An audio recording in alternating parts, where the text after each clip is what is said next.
Today, we're diving into a topic that's going to hit home for a lot of us. How to forgive without feeling like a sucker. I know.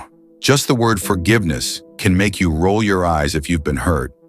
But what if I told you forgiveness isn't about letting them win, but about you walking in freedom?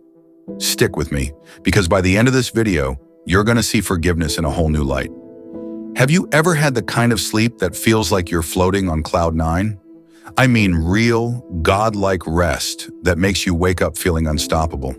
But then, you go out, interact with people, and come home only to feel that scratch in your throat. Wake up the next morning sick as a dog. You were around someone who looked fine, but they were carrying germs that infected you. That, my friends, is exactly how unforgiveness works. Holding on to bitterness is like catching someone else's sickness. It hurts you, not them. Number 1. First, forgiveness is not a feeling, it's a command. If you're waiting for the day you feel like forgiving, you might wait forever. Forgiveness is releasing someone of their debt because, honestly, they can't pay you back anyway. Those nights you cried, the anxiety, the loneliness, even if they apologized, they can't restore what you lost. And in the same way, we can't pay God back for his forgiveness. Jesus forgave people who weren't sorry.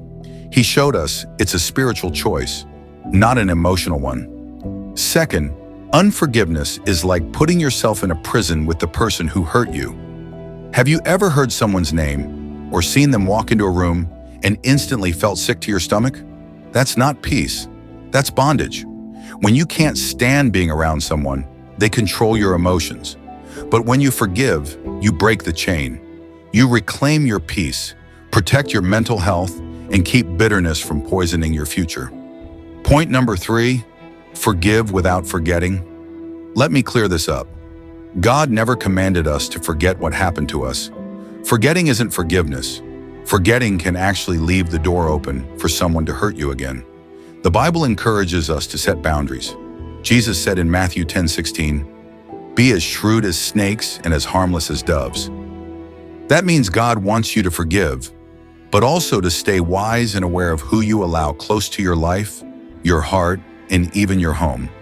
When people say forgive and forget, that's not biblical. God wouldn't be loving if he asked you to pretend the wolves in your life don't exist. He gave you discernment so you could protect yourself and your peace. So hear me clearly. Forgiveness doesn't mean restoring a relationship or putting yourself back in harm's way.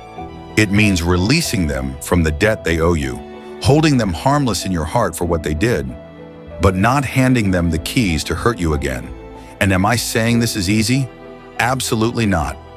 I know some of you watching have been through deep pain, abuse, betrayal, torment.